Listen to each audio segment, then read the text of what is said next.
우리가 어렸을 때는 뭐든지 큰 게 좋은 줄 알아요. 그렇죠? 그런 얘기 있잖아요. 10센트짜리 그 가치를 가지고 있는 다임과 5센트 가치를 갖고 있는 니켈을 두 개 놓고 어떤 거 가질래? 그러면 동전의 가치를 모르는 아이들은 물론 이제 영악해 갖고 그런 애들도 있지만 니켈을 이제 고른다 그러잖아요. 그치? 니켈이 더 크니까. 그런 이야기가 있습니다. 선물 받을 때도요. 저를 봐도 그래요. 제 생각을 해봐도 어렸을 때는 뭐 큼지막한 거를 줘야지 좋아합니다. 선물 상자가 작으면 실망합니다. 그런데 나이를 조금만 먹어도 큰 것보다 작은 게 더 좋다는 것을 점점점 알아갑니다. 그래서 선물 받을 때 포장이 크면 기대가 작아집니다. 포장이 작아지면 작아질수록 기대가 더 커지죠. 겉모양이 크고 화려하다고 해서 가치가 있는 것은 아니라는 사실을 이제 알게 되죠. 더구나 요즘에는 그 디자인 세상이잖아요. 그래서 겉모습 그런 거 아주 중요하게 여깁니다. 잘 포장하는, 물론 이제 뭐 품질 이런 것 때문에도 그렇지만 포장하는 것을 대학에서도 배우더라고요. 그래서 포장학과가 패키징 하는 학과가 또 따로 이렇게 있더라고요. 그래서 이 겉모습을 아주 중요하게 여기기도 하고, 또 그래서 막 부풀려서 이제 이렇게 상품들을 만듭니다. 그래서 겉으로 보기에 가치를 판단하기가 굉장히 어려워졌습니다. 겉으로 보기에 외양은 아주 팬시하고 고급스러워 보이는데 실제로 써보면 상품의 퀄리티는 막 엄청 떨어지는 그런 경우들이 많습니다. 요즘에는 물건을 인터넷에서 자주 주문을 하게 되는데요. 인터넷에서 주문해서 이제 물건을 받아보면 실제로 주문한 상품은 이제 손바닥만한 건데요. 올 때는 라면 박스만한 게 이제 오더라고요. 그 안에 그 버블랩 같은 걸 이렇게 꽉 채워서 라면 박스 안에 손바닥만한 상품 하나가 이렇게 오는 경우들이 있습니다. 과자를 사도요. 봉투는 엄청 큰데 그 안에 질소가 빵빵하게 들어있죠. 근데 사실 안에 과자는 별로 없는 경우가 굉장히 많습니다. 그래서 사람들이 농담으로 그러잖아요. 질소를 샀더니 과자가 딸려왔네. 그러는 경우들이 굉장히 많습니다. 그런데 사실 이 포장지나 겉의 외관은 구매자의 관심을 끄는 역할을 하는데 아주 중요하긴 하지만 상품의 가치 그 자체는 포장에 있는 것이 아니라 그 내용물에 있습니다. 그래서 그 내용물이 상품의 가치를 좌우합니다. 우리의 신앙과 삶도 그렇습니다. 사람들은 겉으로는 신앙이 좋은 듯, 삶이 의로운 듯 포장하면서 살 수 있습니다. 그런데 하나님은 외모가 아니라 중심을 보신다고 그랬죠. 예수님은 당시 종교적으로 거룩하고 율법적으로 가장 의로웠던 사람들과 매일 다투셨습니다. 대제사장과 사두개인들은 거룩한 사람들이었습니다. 그런데 주님은 그들의 거룩을 인정하지 않으셨습니다. 이 사람들은 가장 거룩한 장소에서 일했습니다. 예루살렘 성은 이 세상에 존재하는 그러한 도성 중에 가장 거룩한 도성이었습니다. 그 중에서도 여호와 하나님이 거하시는 하나님의 집인 거룩한 성전에서 이 사람들이 일했죠. 대제사장은 그 중에서도, 그 성전 중에서도 가장 거룩한 성소와 지성소에 들어갈 수 있는 유일한 사람이었습니다. 성전과 성소에서 일하기 위해 매일 자기를 거룩하게 하는 그러한 정결의 의식들을 행했을 것입니다. 외형적으로는 가장 거룩한 사람이었지만 실제로는 하나님으로부터 제일 먼 사람들 중에 하나였습니다. 하나님이신 예수님을 대적하고 그 예수님을 십자가에 못 박으라고 소리 질렀던 사람들이 바로 그 사람들이죠. 주님은 바리새인들과 서기관들의 의도 인정하지 않으셨습니다. 그들은 율법을 소유한 사람들이었습니다. 매일 율법을 기록하고 율법의 말씀을 연구했던 사람입니다. 그들의 말에 의하면 일에 2번씩 금식도 하고 소득의 11조를 드렸습니다. 박하와 회양과 근처의 11조를 드렸습니다. 살인하지 말라, 간음하지 말라, 도적질하지 말라, 거짓 증거하지 말라, 속여서 취하지 말아라, 내 부모를 공경하여라. 이런 모든 율법의 계명들을 어려서부터 다 지켰습니다. 이렇게 이야기할 정도로 율법에 자신이 있는 사람들이었습니다. 몸을 거룩하게 유지하기 위해서 음식 먹을 때도 손을 씻고 정결의식을 습관화했던 사람들입니다. 도덕적으로도 완전하려고 노력했습니다. 그래서 가난한 사람들을 돌아보고 구제하고 타인을 돌보는 그러한 일들을 열심히 하는 그러한 사람들이 바리새인과 서기관들이었습니다. 외형적으로는 사람들에게 칭찬받고 존경받는 그 시대에 정말 얼마 되지 않는 그러한 의로운 사람들이었습니다. 그런데 주님은 그들을 마태복음 23장 27절에 회칠한 무덤 같다고 그렇게 말씀하셨습니다. 겉으로는 아름답게 보이지만 그 안에는 죽은 사람의 뼈와 모든 더러운 것이 가득하다고 주님이 그렇게 평가하셨습니다. 하나님 앞에서의 우리의 삶이, 우리의 신앙이 그냥 눈에 보이는 그 외형이 전부가 아닙니다. 우리의 신앙의 가치는 우리의 내면에 있습니다. 하나님이 보신다고 하셨던 그 중심에 우리의 신앙과 삶이 달려져 있습니다. 그런데 예수님의 제자들조차도 이러한 그 중심, 우리 내면보다는 외적 조건에 삶의 신앙을 걸었죠. 예수님의 제자로 예수님을 따라다니면서 우리는 우리의 모든 것을 버리고 주님을 쫓았습니다. 이렇게 말하면서도 예수님의 그 최측근이라는 신분적 우월성, 그걸 즐겨요. 육신으로 예수님의 최측근이 되었다는 것만으로 그들의 삶과 신앙이 가치 있게 되는 것이 아닙니다. 그런데 그럼에도 불구하고 제자들은 이 외형적인 제자가 된 것을 자랑스럽게 여겼습니다. 그런데 한번 생각해 보십시오. 예수님을 대제사장들에게 팔아넘겼던 가룟 유다도 외형적으로는 예수님의 최측근 제자 가운데 한 명입니다. 예수님과 함께 예수님의 권세를 누림으로써 자신들이 예수님의 오른팔 왼팔인 것을 보여주려고 했죠. 그렇게 하고 싶었습니다. 자신들이 꽤 괜찮은 사람이라는 것을, 꽤 가치 있는 존재라는 것을 이런 예수님의 왼팔 오른팔이 되는 그런 외적 조건을 통해서 과시하고 싶었던 것이죠.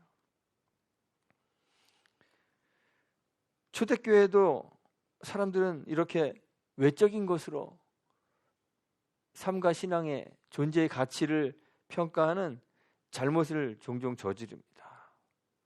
고린도 교회에 보내는 이 편지에서, 오늘 우리가 읽은 성경이 고린도 후서인데 어디에 보낸 편지인지 다 아시죠?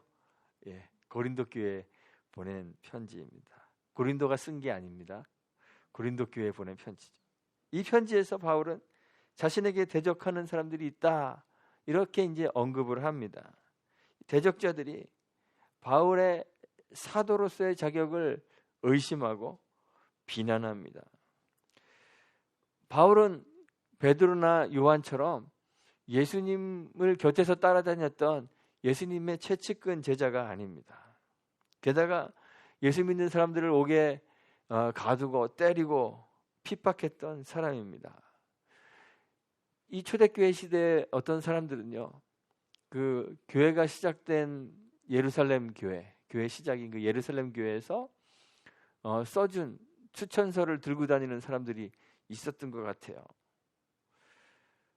그런데 바울은 예루살렘 교회가 써준 추천서도 없었나 봅니다.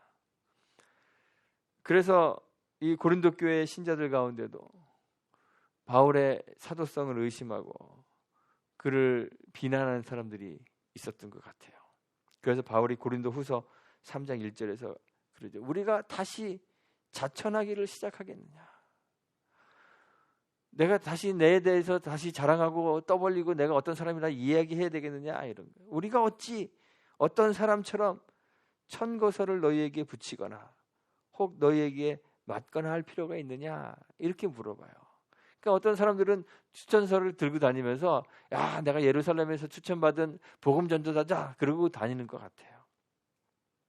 그런데 바울이 이야기하는 것은 이런 외적인 조건들이 신자의 가치를 결정하지 않는다는 사실을 이야기하고 있습니다. 오늘 우리가 읽은 성경 바로 앞에 고린도후서 4장 5절에서 바울은 우리는 우리를 전파하는 것이 아닙니다. 그래요. 나를 증거하고 나를 전파하는 것이 아니라 그렇게 얘기하죠. 그리고 오늘 우리가 읽은 본문 7절에서 우리가 이 보배를 질그릇에 가졌다고 그렇게 이야기했습니다. 우리가 이 세상에서 가지는 인간으로서의 여러 조건들을 그릇, 무언가를 담는 용기로 그렇게 표현한 것이죠. 참 가치라는 것은 용기 그 자체, 그릇 자체에 있는 것이 아니라 그릇이 담고 있는 그 내용물에 있다는 사실을 바울이 지금 이야기하고 있습니다. 그래서 바울은 그 내용물은 보배라고 그렇게 표현하고 외형적 조건들은 질그릇으로 대조해서 표현했습니다.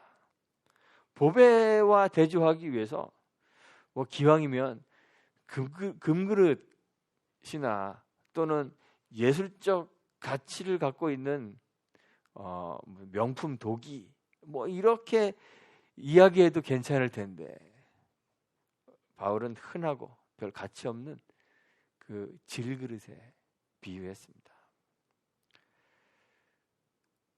바울은 자신이 담고 있는 그 내면의 중요성 때문에 자신의 육신, 자신의 외적 조건 이런 것들은 꽤 괜찮은 것으로도 여기지 않고요.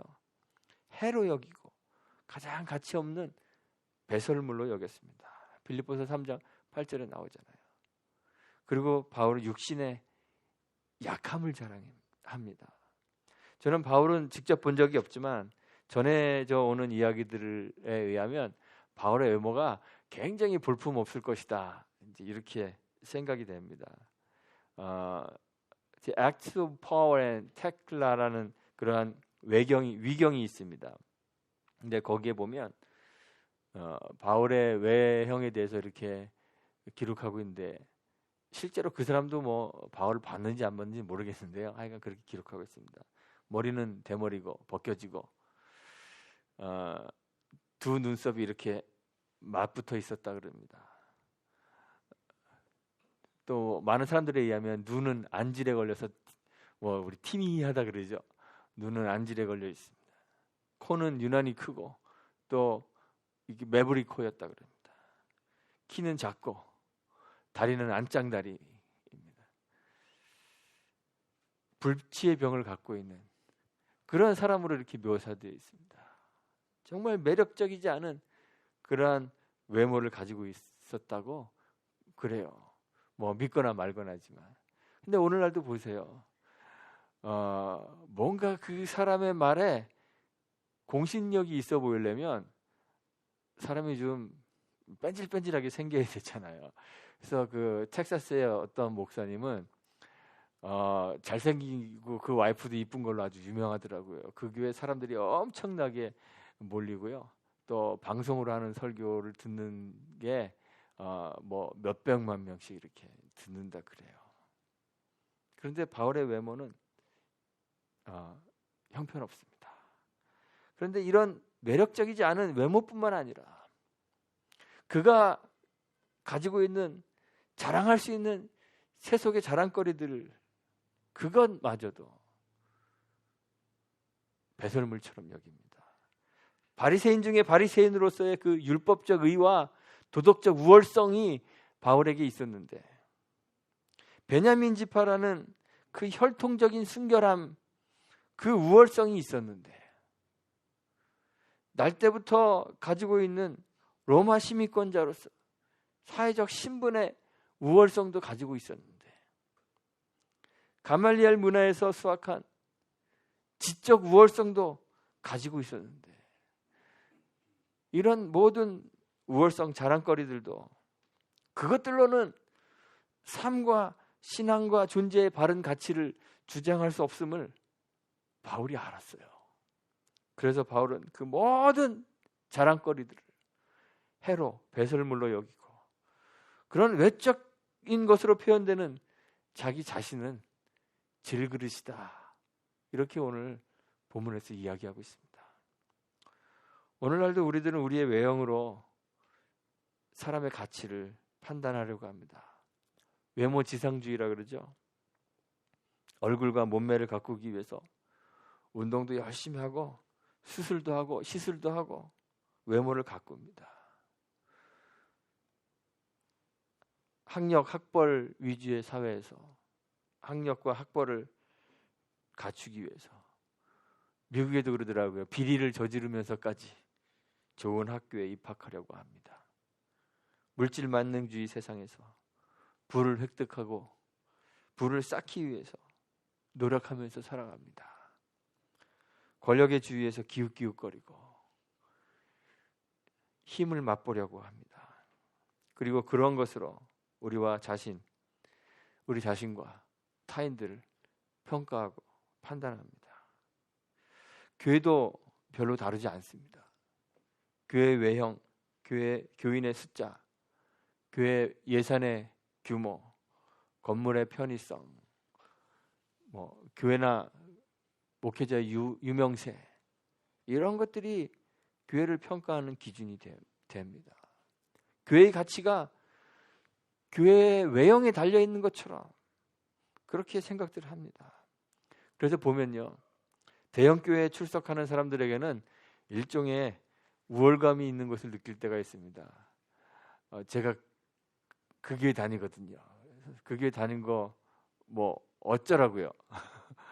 알아줬으면 하는 그런 우월감들이 있습니다. 근데 반대로 소형교회 신자들은 열등감을 가지는 경우들이 있습니다. 혹시 여러분들 열등감을 갖고 계시나요? 아니면 우월감을 갖고 계시나요? 그런데 이런 모든 외적인 것들이 교회나 우리의 삶을, 그 가치를 결정해 주는 것이 아닙니다. 그런 것들은 다 질그릇에 불과합니다.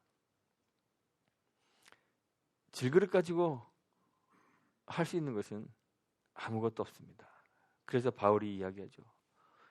이는 능력의 힘이 큰 것이 하나님에게 있고 우리에게 있지 아니함을 알게 하려 함이라. 그럽니다. 우리를 가지고 할 수 있는 것은 아무것도 없다는 거예요. 능력은 하나님에게 있습니다. 우리는 바울처럼 외적인 것으로는 아무것도 할 수 없다는 것을 깨닫고 이런 모든 외적 조건들을 질그릇으로 여길 줄 아는 그런 신앙의 길을 걸어가셔야 됩니다. 그런데 우리가 외형보다는 내면이 중요하다 이렇게 얘기할 때 그 내면이라는 것이 우리의 내적 자아, 불교나 어떤 다른 종교, 뉴에이지 같은 종교에서 이야기하는 것처럼 우리의 내적 자아, 그런 것도 이야기하는 것이 아닙니다.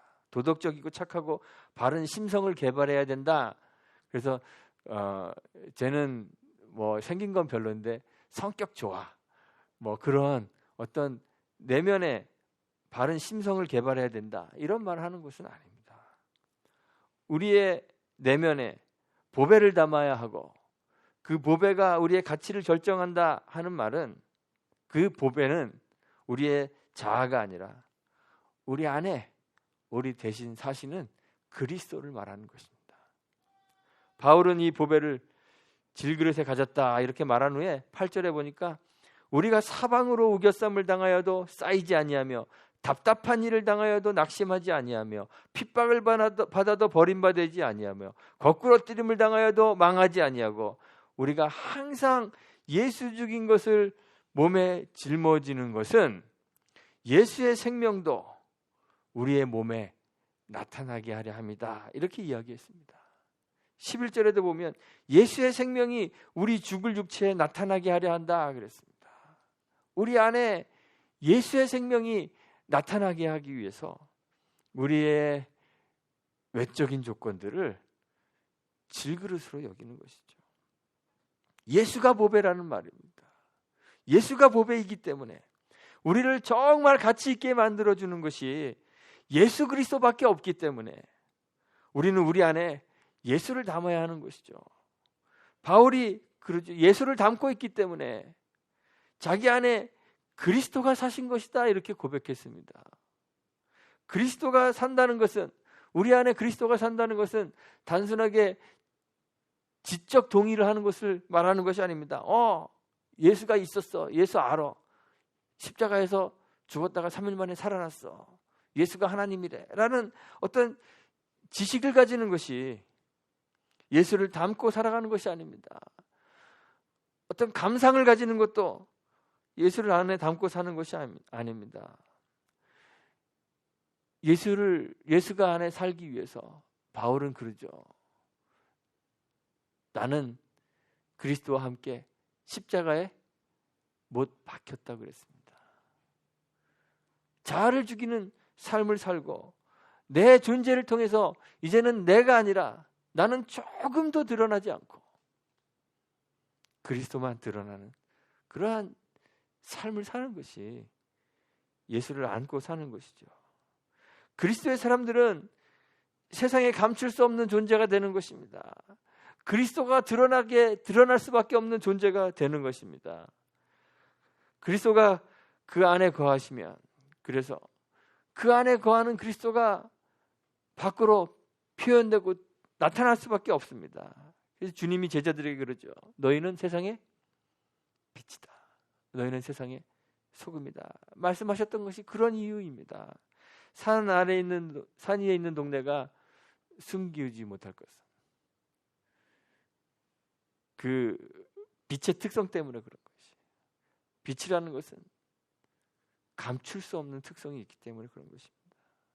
삶에서 예수를 보여줄 수밖에 없는 존재가 그리스도인이라는 것이에요. 예수를 그릇에 담고 살아가는, 예수를 담고 있는 질그릇의 삶이 그렇다는 것이죠. 하나님은 생명이십니다. 그래서 우리 질그릇 안에 하나님을 담고 있다면, 그리스도를 담고 있다면 생명의 역사가, 삶의 변화들이 보여져야 합니다. 생명의 특징이 뭔가요? 생명의 특징은 운동에 있습니다. 움직이는 것이 있습니다. 끊임없이 움직이고 성장하고 변해가는 것이, 그것이 생명의 특징입니다. 매일 매순간 그리스도의 사람으로, 의와 거룩의 사람으로 변화되어가는 삶의 변화를 통해, 영적 성장과 성숙을 통해 우리 안에 생명이신 그리스도를 담지하고 있음을 보여주는 것이에요. 그것이 보여질 때 우리의 삶과 신앙과 존재의 참 가치를 발견하게 되는 것입니다. 하나님은 또한 사랑이시죠. 사랑이시기 때문에, 사랑이 아니면 하나님이 우리 안에 거하심을 증거할 수 없기 때문에 우리 안에서 사랑의 삶이 늘 실천되어져야 되는 거예요. 서로 사랑해야만 우리가 주님의 제자인 것을 세상에 보여줄 수 있는 것이라고 주님이 말씀하셨잖아요. 사랑의 특성들이 있죠. 잘 외우시잖아요. 고린도 전서 13장 사랑장. 사랑은 오래 참습니다. 온유합니다. 투기하지 않습니다. 자랑하지 않습니다. 교만하지 않습니다. 무례히 행치 않습니다. 자기의 유익을 구치 않습니다. 성내지 않습니다. 악한 것을 생각하지 않습니다. 불의를 기뻐하지 않습니다. 진리를 기뻐합니다. 모든 것을 참습니다. 모든 것을 믿습니다. 모든 것을 바랍니다. 모든 것을 견딥니다. 사랑의 특징들이잖아요. 우리가 예수를 담고 있다면 이 사랑의 특성들이 나타나야 되는데 잘 참으십니까? 우리 교회 온유한 교회로 이름을 바꿨는데 온유하십니까? 만날 때마다 자기 자랑하기도 하잖아요. 그렇죠? 자랑도 하고 교만도 하고 무례하게 하고 또 어떨 때는 막 성질도 내고 그렇습니다. 우리 안에서 사랑과 생명으로 인한 삶의 변화들이 나타날 때 우리가 그리스도를 담고 있는 질그릇임을 확인할 수 있는 거예요. 그래서 그 그리스도로 인하여 우리의 삶과 신앙과 우리의 존재의 가치를 비로소 가지게 되는 것입니다. 많은 사람들이 그리스도인이라는 이름을 가지고 살아갑니다. 정말 교회도 많고 신자도 많습니다. 그런데 걱정되는 것이 하나 있습니다. 우리 주님이 누가복음 18장 8절에서 그러나 인자가 올 때 세상에서 믿음을 보겠느냐 말씀하셨습니다. 마태복음 7장 14절에서는 생명으로 인도하는 문은 좁고 길이 협착하여 찾는 이가 적다고 말씀하셨는데, 이 말씀을 상기하면 눈에 보이는 많은 신자와 많은 교회가 다 가치 있는 존재는 아니겠다, 이런 생각이 들어서 겁이 날 때가 있습니다. 혹시 나도 믿음을 보겠느냐 했는데 볼 수 없는 믿음 없는 그 사람 가운데 하나는 아닌지, 좁은 문은 좁고 길은 협착하여서 찾는 이가 적다고 했는데 혹시 나도 이 많은 무리들 속에서 그냥 많은 무리에 속한 한 사람은 아닌지, 눈에 보이는 종교적 삶으로는 나의 참 가치를 확인할 수 없기 때문에 두려울 때가 있습니다. 신자라는 이름을 가지는 것만으로는 우리의 참 가치를 확인할 수 없어서 두려울 때가 있습니다. 외적인 것들, 우리가 소유한 것들, 물질이나 지식이나 명예나 권세나 종교적 열심, 교회에서 가지는 직책, 교회에 자주 참석하는 거, 헌금하는 거, 목사나 장로나 집사나 권사라는 이 직책을 가진 것이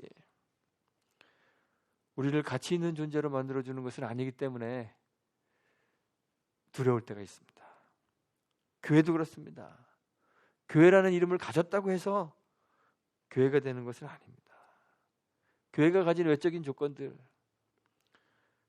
성도가 많다고 해서, 헌금이 많이 거친다고 해서, 건물을 잘 지었다고 해서, 교회 안에 프로그램이 많다고 해서 그것이 교회를 교회로 만들어주는 것은 아닙니다. 그것을 교회를 가치 있게 만들어주는 것도 아닙니다. 바울이 18절에서 그렇죠. 우리의 돌아보는 것은 보이는 것이 아닙니다. 보이지 않는 것입니다. 이렇게 이야기했습니다. 보이는 것은 잠깐이고 보이지 않는 것이 영원한 것입니다. 바울이 이렇게 이야기합니다. 우리가 이제 눈에 보이지 않는 것을 돌아볼 수 있으면 좋겠습니다. 삶이 힘겨운 거, 가난한 거, 육신이 약하고 질병으로 고통받는 것, 교회 성도의 숫자가 적고 재정도 넉넉하지 못한 거, 이런 것 때문에 낙심하지 말아야 됩니다. 그것 때문에 위축되어서도 안 됩니다. 왜냐하면 우리가 돌아보아야 하는 것, 우리가 돌아보는 것이 보이는 것이 아니라 보이지 않는 것이기 때문에 그렇습니다. 우리가 돌아보는 것이 잠깐 있는 것이 아니라 영원한 것이기 때문에 그렇습니다. 우리 안에 보배이신 예수 그리스도를 담고 있다면, 그 생명으로 인하여 날마다 변화하는 삶의 변화를 경험하고 있다면, 그 사랑으로 날마다 변화하는 사랑의 변화를 경험하고 있다면, 보이는 외형은 후패할지라도 오늘 말씀에 있죠. 겉사람은 후패하나. 우리의 속이 날마다 새로워질 것이기 때문에 그렇습니다. 우리 모두가 이 내면의 예수를 담고 살기를 소망합니다. 생명과 사랑으로 날마다 새로워지기를 소망합니다. 그래서 겉으로는 초라하고 가난하고 병들고 연약할지라도 주님 안에서 가장 소중한 존재가 되시기를 간절히 소망합니다. 우리 교회도 예수를 담는 교회가 되었으면 좋겠습니다. 교회 커졌으면 좋겠습니다. 저도 엄청나게 큰 교회에서 뭐 수만 명 앞에 놓고 설교 한번 해봤으면 좋겠습니다. 저도 사례비도 많이 받고 막 떵떵거리고 살고 싶습니다. 그런데 우리 교회가 그런 외형으로 자랑하는 교회가 아니라 예수를 담은 교회가 되었으면 좋겠습니다. 겉사람은 후패할지 몰라도 겉사람이 아니라 속사람이 날마다 새로워지는 그런 귀중하고 소중한 존재가 되었으면 좋겠습니다. 보배를 담은 질그릇이 되십시오. 그 주님을 가슴에 담아서 날마다 드러나는 삶을, 그리스도가 드러나는 삶을 사시는 저와 여러분들이 되기를 간절히 소망합니다. 주님이 나타나서 우리 삶을 통해서 세상에 생명이 보여지고 세상에 그리스도의 사랑이 보여지는 그러한 성도들, 온유한 교회가 되기를 주님의 이름으로 축원드리고 부탁드리겠습니다. 함께 기도합니다.